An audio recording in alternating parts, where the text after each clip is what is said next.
SBCs, Squad Building Challenges. Now everybody knows what SBCs are. They are puzzle-style mini-games that are in the menus of FIFA and just kind of give you a little bit of a break from gameplay. You just want to spend a bit of time in the menus, relax, and do some SBCs. SBCs usually give out rewards like packs or coins or kits. A kit? I know. If you're going to do those SBCs, then you need to seriously have a long, hard look in the mirror. SBCs were first introduced in FIFA 17, and it was a way for EA to give back to the community. It was a way for them to say, dump these cards into this SBC and get a pack or some coins back, and thank you for spending time on our game. And then over the years, things started to change. It basically seems that EA have killed SBCs. FIFA 17, the glory years. It was a fresh new idea that none of us have ever seen before. Everyone was super excited and we just grinded SBC after SBC, upgrade after upgrade after upgrade. And it was just such a fresh and interesting new feature to be added to the game. It gave certain use for cards that had previously had no use in the game whatsoever. Bronze and silver cards, even some gold cards that would just sit and stagnate in your club and just gather dust. And what SBCs did is it gave purpose to these cards. So you now have bronze cards at certain points in the game that will go all the way up to 10k. You've got silver cards that we've seen over the past few years that have gone up to like 30, 40k. And it was just a way for them to give more value to all the cards that were in the game. Now back in FIFA 17, when they first introduced SBCs, no one really knew what they were doing. They didn't know what they were doing at EA. We didn't know what we were doing. And it was, I guess, the wild west of SBCs, where, you know, you would have ridiculously good value cards. By today's standards, they'd be insanely valuable. But because it was so new and we didn't really know what was going on, the value of these SBCs was super cheap. There was the Player of the Month Sun SBC, which was, I think, a couple of 100,000 coins. I mean, this card was, if anyone ever played FIFA 17, you know that the SBC Player of the Month Sun card was unbelievable. He was in so many people's teams. I think I even sold my Ronaldo to fit Sun into the team because he was basically, you know, he was Sonaldo. He was as good, if not better, than Cristiano Ronaldo. He had the 5-star weak foot, he had everything, and the value of the card was so worth it at the time. And the thing about it is, what EA were kind of doing is they were compensating the fact that you were getting an untradeable player back, so they would make the value of the card, or the value of the SBC, cheaper than what that card would probably be on the market. So it was a win-win for everyone. There was a Footmas Aubameyang, I think. All the Footmas cards in FIFA 17 were amazing. There was that Vidal, that Moussa Dembele.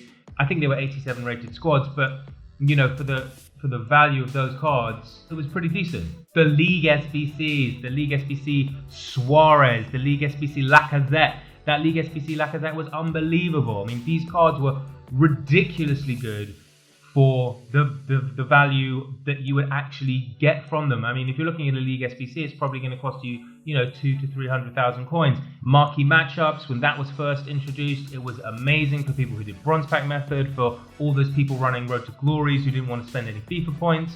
You know, you would be grinding your bronze packs for like weeks and weeks and weeks, and then all of a sudden this marquee matchup comes out and there's a, you know, random player from some German League 3 team who would skyrocket and you just make absolute bank, and it was just absolutely amazing. The requirements were fun, they were interesting, they were exciting. You know, you'd have full national team requirements, you'd have full league requirements.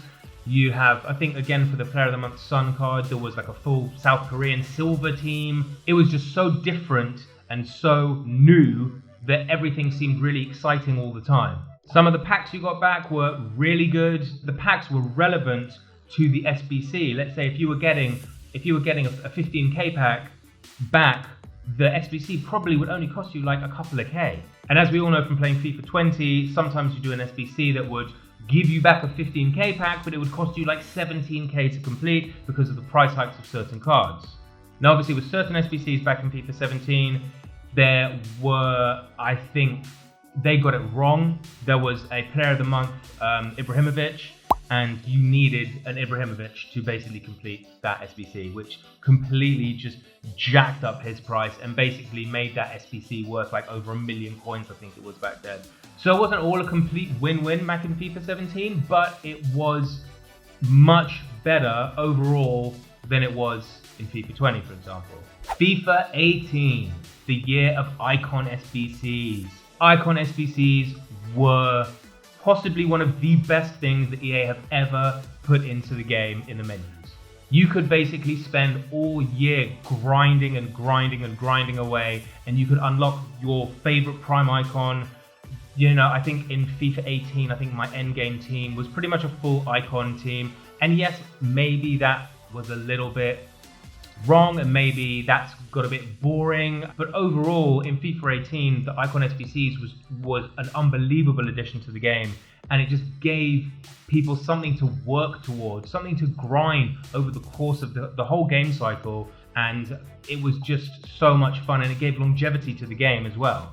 The League SBCs were back in FIFA 18, they were still good. There was that Quincy Promes SBC who was amazing, and overall the hype of SBCs was still kind of new and fresh, so it was still something fun and interesting that people wanted to engage in. And overall SBCs in FIFA 18 were still pretty decent. The Ultimate Scream SBCs from FIFA 18 were really fun. There was that time I think you had to use like Plymouth Argyle players, and there's that German League 3 team with the ship in its badge, and you had to use like a couple of those players. Yes, of course, those cards got super jacked up in price, and yeah, sometimes it can get a bit annoying when you need a certain player for an SBC. Like, you have to have a certain player from this certain team, and I think over the past couple of years in FIFA 19 and FIFA 20, EA have kind of removed that because they don't like, you know, certain cards being price fixed, and they don't like people having control of the market. I mean, EA like to control the market themselves. They've said in the past that it's a living, breathing organism that we're constantly monitoring and stuff like that. They very much want to be in control of the market, and they don't like it when we're in control of the market, price fixing bronze cards from, you know, Portadown FC in Ireland or whatever, just for some random SBC that's going to be there for 2 days. FIFA 19. This is when it kind of started to take a little bit of a downturn, in my opinion. The League SBCs. First of all, the League SBCs became repeatable, which was amazing if you wanted to grind. You could do the whole League SBC, grind it, you know, the full like 20, 24 teams, however many teams there were in the league, get your card, redo the whole League SBC again, get another card, redo it all again, get another card, then you'd have 3 cards that you could use in an SBC, or that you could just use in your club. The problem with the repeatable League SBCs is the players you got back were much lower rated. I think they were all about like 85 or 86 rated cards. Again, EA wanted to control the market. They wanted to make sure that we couldn't just keep grinding a League SBC and get like a 93 rated card, throw them all into an Icon SBC, so that we'd all be running around with icons all again like it was in FIFA 18. It kind of got nerfed a bit, you could say, on the one hand, but on the other hand, you could keep grinding it, and also you get all the packs back. The packs weren't amazing, but they were pretty decent. FIFA 19 was also when EA Sports got the Champions League and Europa League licenses, so we got those UCL upgrade packs, which were amazing. You could just grind these upgrade packs. I think everyone was spamming those upgrade packs whenever they came out, and that was something that was fun and interesting, but overall, things were getting worse. There was a player of the month, Aubameyang, in FIFA 19, and same like the player of the month, Ibrahimovic, from FIFA 17, you needed an Aubameyang. I think he went from 300k to like 550k in the space of a few hours. He then came back down, but I mean, the SBC was just so overpriced. And I think FIFA 19 was the start of when EA really wanted to control SBCs, and it was the beginning of the end when they really saw a potential to use SBCs in their favor, as opposed to what they were like at the beginning when they were introduced to give back to the community. And that brings us to FIFA 20. In my opinion, the worst year for SBCs since they've been released.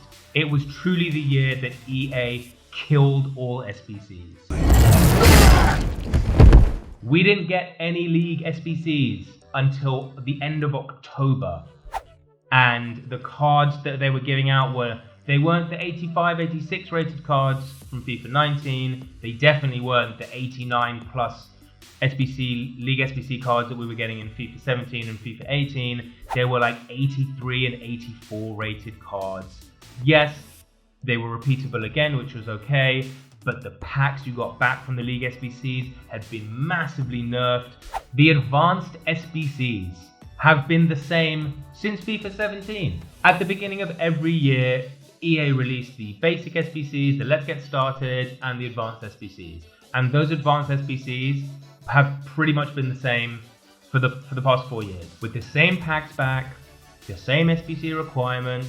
Yes, the packs are good from the advanced SBCs, and they are a great thing to do at the beginning of the game, but I think it's time just to get something new going and just like re-energize this section of the game. One of the biggest talking points in FIFA 20 when it came to SBCs was the fact that EA started giving out untradeable packs back. This is, my friends, an outrage! Now, there is a huge problem with this. When you are spending live coins on completing an SBC, you are literally throwing money away into this SBC. And at least a glimmer of hope at the light at the end of the tunnel is that at the end of that SBC, you get a pack back, and that pack is going to be tradable. Yes, we all know you're probably not going to get anything from that pack, but at least you could sell that card or discard them and get some coins back. What they started doing in FIFA 20 was giving a lot of untradeable rewards. I think it was a Scream promo or maybe a birthday SBC where they were giving out a player SBC, I can't remember who it was, and like the 4 packs back were untradeable, and then it just started becoming a thing. Like all of the player SBCs were giving you untradeable packs back when they put all those player SBCs into the SBC section, like the Vidal, the Hazard, the things you could grind towards in replace of icon SBCs, which by the way were taken out of the game completely. Another thing which is completely ridiculous, they've just removed these icon SBCs from the game, and then they give you these player cards, which, yeah, okay, they're fine. The Hazard was fine, that Vidal was good, the Boateng, the Goretzka towards the end of the game, they were all good cards. But the fact that all of these packs were untradeable was just a massive kick in the teeth to everyone who plays the game. The Team of the Season SBC situation, back in old FIFAs, and for Team of the Season, you would get league-specific upgrade packs. And these were an amazing way for you to just like dump all your cards at the end of the game and grind for, league specific packs. I think they were 25k player packs that gave you 3 rare players from that specific league. And these were great because you could grind them over and over and over. They were repeatable. And in FIFA 20, they limited the time of those SBCs to the last 24 hours of that Team of the Season week. It was just a complete disgrace.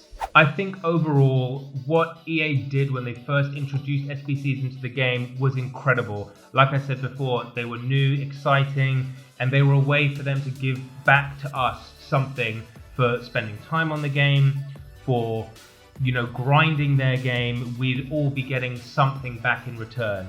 And I think over the years, EA have seen an opportunity to basically turn SBCs into something very different. SBCs are now basically pretty much overall are just a coin sink. In FIFA 20, I think there was a couple of good value SBCs. There was that Scream PK. He was very good. He was in a lot of people's teams for a long time.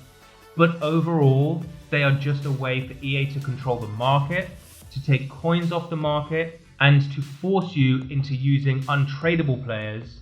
By the end of the game, I think most people have a full untradeable team. And EA love that because it means the only way for you to get coins is to open packs. And the only way to open packs is with FIFA points. As much as I don't want to keep going on about this vicious cycle of they want to force you to open packs with points and they only care about money, it's kind of obvious that, you know, they are using SBCs, which was supposed to be something fun, as basically a way to make money. Ultimately, at the end of the day, this is a video game. It should be fun. And something that was introduced into the game, which was fun, has now been turned into a way for them to control how we play their game. And it's just really sad to see something that still can be fun and still is fun turned into this money grab coin sink. I mean, I don't think I did any SBCs in FIFA 20 for the first few months. I did the Messi Player of the Month, I did the Neymar Player of the Month, and I instantly regretted doing them. That's 4 million coins of value that I dumped into those two players. And yeah, Neymar was good until the end of the game pretty much. Messi was pretty much okay, but by team of the season, I wanted Messi out of my team. But because I'd spent 2 million coins on him, I couldn't get him out of my team, and also he was a pretty good player. So the moral of the story is, if you can, don't needlessly do SBCs. Don't do every SBC, every player SBC that comes out. Don't just sink your coins and your club into every player of the month that comes out. We've now got Premier League, Bundesliga, La Liga, League One. There are so many player of the month SBCs. And yes, it is fun to use these cards when they come out. And yes, you want to enjoy the game at that time. You don't just want to play the whole year, 14 of the season. When FIFA 21 comes out next week, there's probably going to be a Player of the Month SBC. Don't just rush to do that SBC, because there'll be 3 more Player of the Months by the time Team of the Year comes out.